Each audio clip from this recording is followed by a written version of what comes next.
Vamos a meternos con uno de los temas más fuertes que tiene la agenda informativa en la jornada de este día martes, sobre todo por gestión de esta radio, porque Newell en las últimas horas empezó a meterse con mayor profundidad en estos números, en esta realidad que llama la atención, que preocupa bastante y que sería bueno entender, por lo menos tener un poco más de noción de qué es lo que nos está llevando a esto. 70 suicidios en Mendoza hasta el 5 de marzo.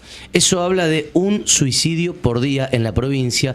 Ya el año pasado nosotros leíamos a algunos colegas que hicieron relevamientos parecidos y que nos decían, che, estamos ante algo que, no sé, parece una epidemia o parece estar creciendo, no entendemos bien los porqués.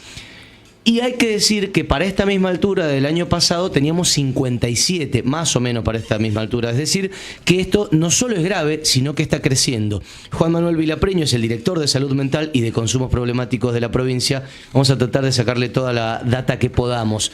Hola Juan Manuel, ¿cómo te va? Julián Imacio te habla y todo el equipo de Días Distintos. ¿Cómo estás? Hola, mucho gusto. ¿Cómo están? Gracias por contactarse. Exactamente, ¿qué nos ha llevado a esta suba de cifras, Juan Manuel? Bueno, primero, a ver, en esto hay que hacer un comentario. Los datos de suicidio en general y de intentos a lo largo del tiempo, no solamente en la provincia, a nivel país y un poco a nivel mundial, pero fundamentalmente a nivel país, siempre han sido muy inespecíficos. Fíjense que ustedes los datos que están transmitiendo son los datos del del Ministerio de Seguridad. A nivel nación pasa algo similar. Los datos que se manejan generalmente son del Ministerio de Seguridad. ¿Por qué? Porque el suicidio está dentro de lo que se llama muertes violentas y por lo tanto participa seguridad en primera instancia. De todas maneras, lo que corresponde, porque tanto el suicidio como el intento, es decir, todo lo que viene de la mano de la suicidaría es un problema de salud pública.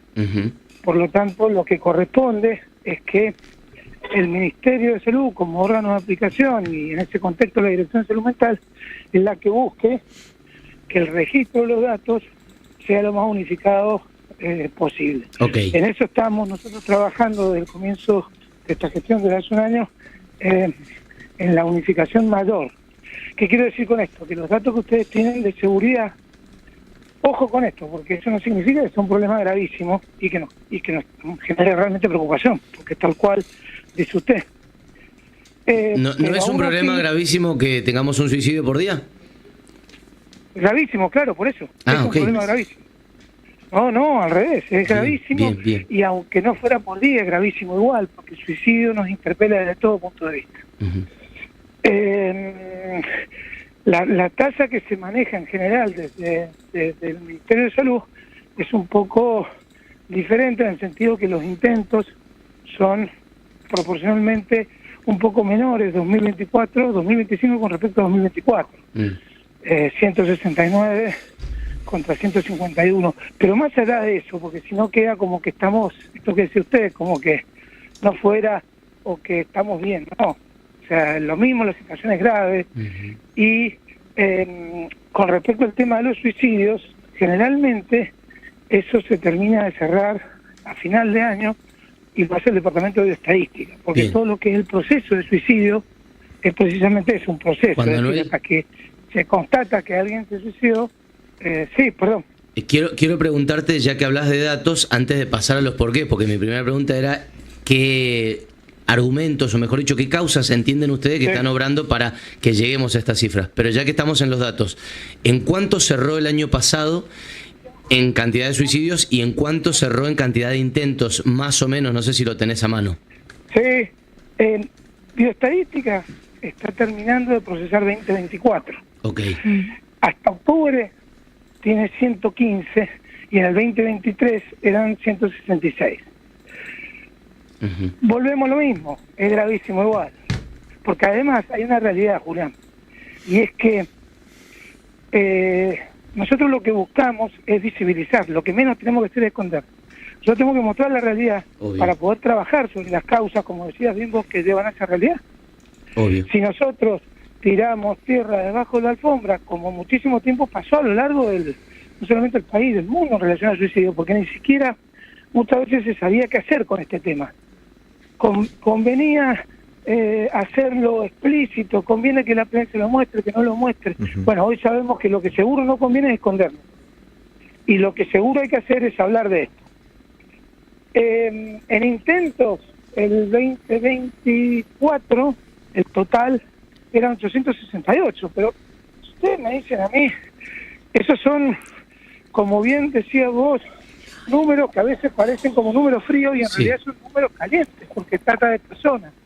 Obvio, Por lo tanto, es alto igual, y además yo diría que cuando el sistema nuestro permita que en el tiempo, que vuelvo a decir, en otra parte del país todavía no pasa así, pero permita que en el tiempo esto pueda ser más estable en cuanto a la medición, más predecible, y tal vez los números aumentan o no. Lo mismo sigue siendo grave la situación, y la situación de salud mental en general es grave. Bien. Manuel, decías al comienzo de la conversación, buen día, José Luis Verderico te saluda. Decías que esta situación interpela, por ejemplo, ¿a quiénes? ¿Desde qué punto de vista?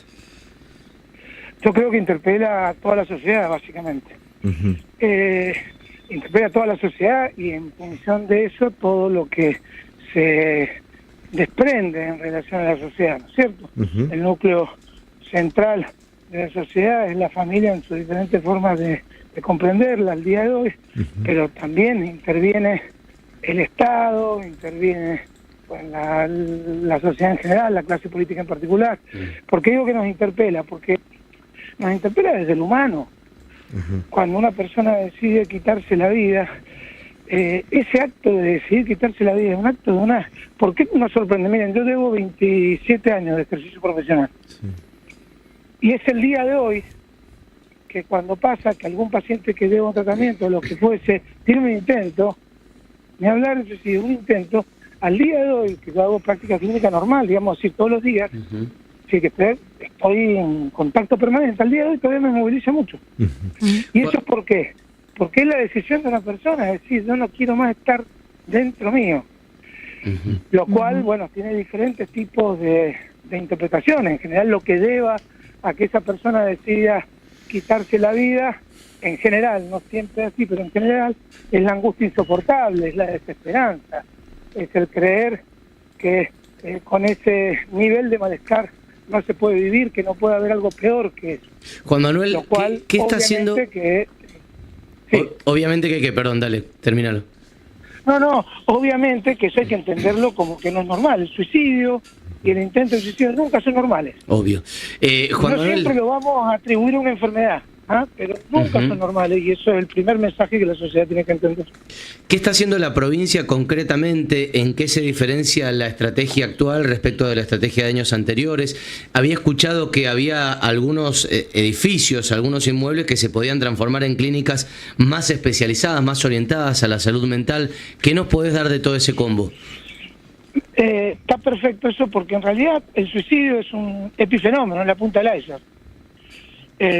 Suicidio per se no es una enfermedad, es producto de una cantidad de factores que intercambian lo genético y lo biológico, pero fundamentalmente lo psicológico, lo social y lo ambiental. Y demuestra en cierta forma sus variables, el cómo está esa sociedad en general, ¿cierto?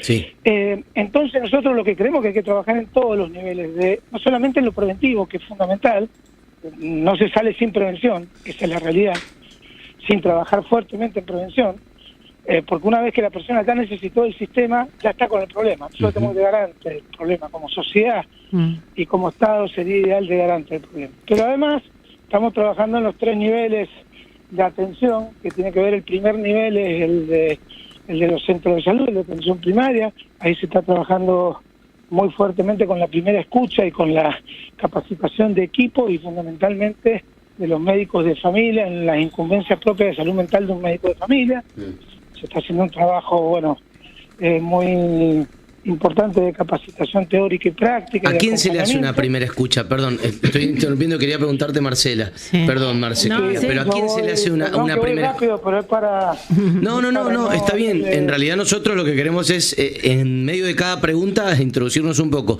Esa primera escucha es ¿a quién? ¿A alguien que llama a un centro de atención? ¿A un chico que por ahí lo lleva el padre? ¿A un psicólogo o a un psiquiatra porque advierte algo? ¿Con quiénes es esa primera escucha? Bueno, todo eso es primera escucha, todo lo que decís vos. Okay. Desde el padre que advierte algo y escucha a nivel de la sociedad, primera escucha. A nivel del sistema, el padre que advierte algo y lo deba al profesional, ese profesional ya es primera escucha, ya sea el pediatra, el psiquiatra, el psicólogo, la psicopedagoga, quien fuese de los profesionales. Nosotros lo que queremos transmitir como primera escucha, que en general la primera escucha en cuanto a entrada al sistema tendría que ser lo más habitual, los centros de salud, pero podría ser cualquiera, puede ser la guardia de un hospital. Lo que nosotros queremos manifestar con primera escucha es la apertura en cuanto a entender el mensaje. No solamente las ideas de muerte en sí, sino de que esa persona está mal desde el punto de vista emocional, desde el punto de vista anímico. Doctor, pensemos que la problemática actual es fruto, en parte, de muchas décadas donde la salud mental fue un estigma y estaba cargada de prejuicios, lo cual llevaba a que la gente no consultara, ¿no? Doctor, enganchando esto que usted decía de prejuicio y también con la primera escucha, ¿qué rol tiene la familia en todo esto? Porque uno de los grandes prejuicios en torno al suicidio es que el que se va a suicidar no avisa o no pide ayuda. Entonces, ¿qué rol tiene la familia también para convertirse en el vehículo para llegar a la primera escucha? Tal cual dice usted, eso es un mito, que el que se va a suicidar no pide ayuda. Está demostrado que el 80% de las personas que desean matarse, que lo intentan, pide ayuda, o que lo hacen, pide ayuda. El 80%. Por lo tanto, ¿cuál es el rol de la familia? Central, como lo es en todo, digamos, en todo lo que tiene que ver con la educación y, por supuesto, con la salud de la mente de cada miembro de la familia. ¿Y por qué? Porque no solamente por la escucha en sí, la escucha no es me siento a hablar de repente con mi hijo cuando nunca hablo y le digo, escuché en un programa de radio tal cosa, vos tenés idea de suicidio, eso no es escucha ni es cercanía. La cercanía se logra desde el día a día, compartiendo diferentes aspectos, estando cerca y dando la posibilidad a generar suficiente confianza para que nuestro hijo se acerque y nos diga, mira, no me siento bien. La clave es que al no sentirse bien o al mostrar que no está bien, no prejuzguemos, no cosifiquemos el discurso, no lo minimicemos. Abramos la cabeza y abramos la escucha. Eso es lo que yo digo de primera escucha en todos los niveles. Claro. No es el Estado, no es un especialista, puede ser un miembro de la salud de cualquier parte o puede ser hasta la propia familia la primera escucha.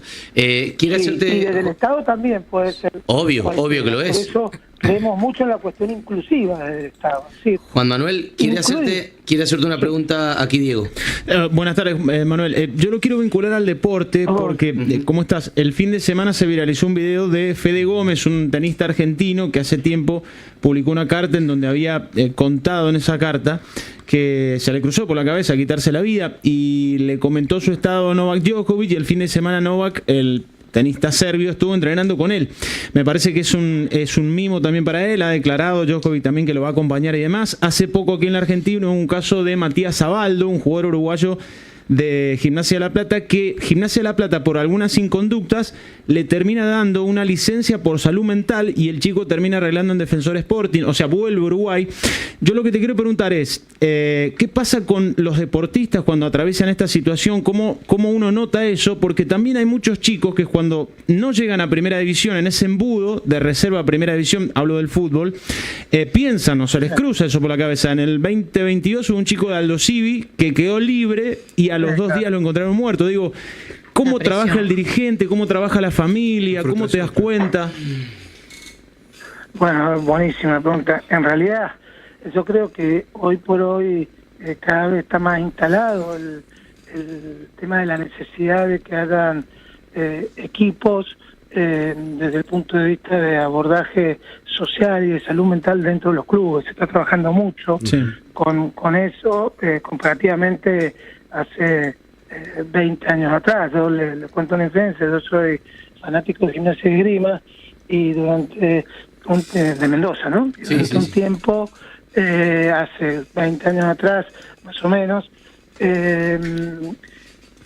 presentamos un proyecto y todo para trabajar, era de honor, como hincha del club, con las divisiones inferiores y demás, se empezó y después decayó. Creo que ahora ya lo han retomado, lo cual es una muy buena noticia, porque trabajar con los chicos, no solamente desde esto que decís vos, y estoy totalmente de acuerdo, de trabajar la autoestima, la tolerancia y la frustración, el acompañamiento de los chicos, pero fundamentalmente el acompañamiento también de los entrenadores, de los equipos que trabajan con los entrenadores. Estamos hablando de chicos muy chiquitos que entran en las inferiores y que empiezan a vivir de a poco la sobreexigencia, la presión del club, la presión de sus propias familias. Y ahí se necesita. El tema es que si no es obligatorio, es muy difícil medir cuál es la capacidad de un club y de sus piezas, el coordinador, el técnico de la quinta, cuarta, novena, si no hay una entidad ahí que rija, y yo no puedo saber qué capacidad tiene cada uno de los elementos formativos, sobre todo en la etapa formativa, porque lo que habla Diego es cierto, les pasa a adultos. Pero los pibitos es más jodido todavía y ya vienen con una presión fuerte. Juan Manuel... Estoy de acuerdo. Bueno, ahí hay que trabajar. Por eso decía que desde lo social también. Por ejemplo, yo soy de los que piensan que no puede ser que un club no tenga una trabajadora social o un equipo de trabajadores sociales que vayan a la casa de los chicos, que trabajen con la familia. Bueno, todo tiene que ver con esto. Es decir, cuando aparece un suicidio, ustedes imagínense que la punta del iceberg. Habrá que hacer una legislación acorde y que obligue a los clubes a tener determinadas piezas, elementos. José Luis te hace la última porque estamos mal de tiempo y yo quiero hacerte una final que es de números. Sí, José. Manuel, ¿el efecto contagio existe realmente? Porque hay debates internos en la prensa en general, también aquí en Mendoza, acerca de publicar o no. El Grupo América tiene una postura editorial bastante clara hace mucho tiempo, pero ya el tema es como que necesitamos a veces tratarlo, comentarlo con cada caso. ¿Existe el tan mentado efecto contagio? Como existir existe, y por eso se trabajan las posvenciones. La posvención, ¿qué es? Después de un suicidio existe, bueno, nosotros lo tenemos ya muy aceptado, nosotros tenemos un programa provincial de suicidio que se instaló este año y que incluye dentro de eso las posvenciones. Las posvenciones son equipos que trabajan a partir del suicidio de una persona con su círculo íntimo, con su familia, sus compañeros de escuela, los docentes. ¿Para qué? Para actuar rápidamente, contenerlos, acompañarlos, aliviarlos en su sufrimiento y de esa forma también prevenir que puedan ocurrir nuevos episodios o eventos terribles como estos. Desde el punto de vista de la prensa, nosotros hemos hecho con el programa de suicidio una convocatoria a trabajar y ya se empezó a trabajar con, creo que han habido ya un par de encuentros para dar tips y elementos de cómo trabajar la noticia. Si ustedes me dicen a mí, en general, uno lo que cree es que de esto es lo que decía yo antes, sí se habla y sí se tiene que hablar. El punto es cómo lo hablo y cómo lo digo.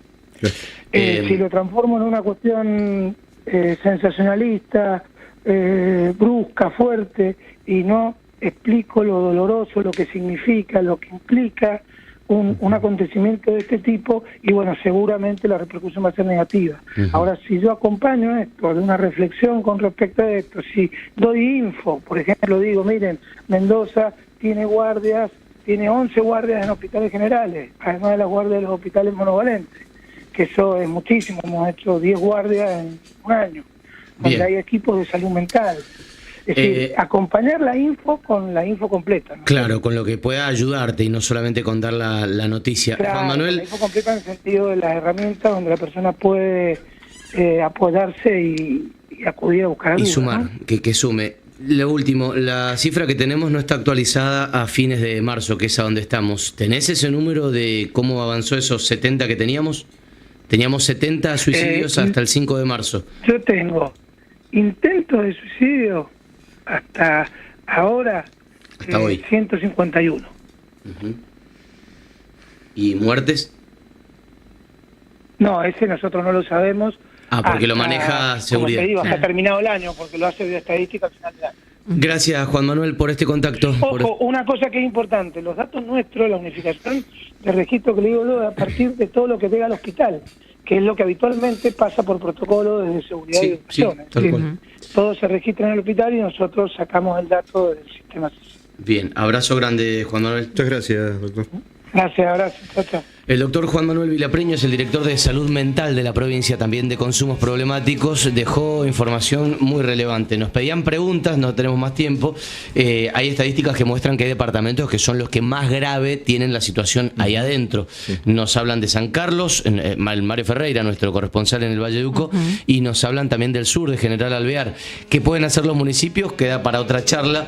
Sí, me quedo con esto de la primera escucha. Cualquiera de nosotros puede ser parte de esta primera escucha, por ahí sería bueno que nos interiorizásemos en qué tenemos que hacer, qué tenemos que saber, cómo detectar el mensaje, porque a veces no es explícito, che, me voy a quitar la vida. A veces es mucho más implícito, mucho más sutil la cosa. Y el efecto contagio existe y están haciendo capacitaciones para periodistas que yo no lo sabía, por ejemplo. Por ahí estaría bueno que por lo menos sepamos cómo se hace, cómo se accede, sobre todo nosotros que trabajamos en un lugar tan masivo. Es lo que explicaba Villapreño recién al aire, es cómo va a presentar la prensa una noticia del suicidio de una persona.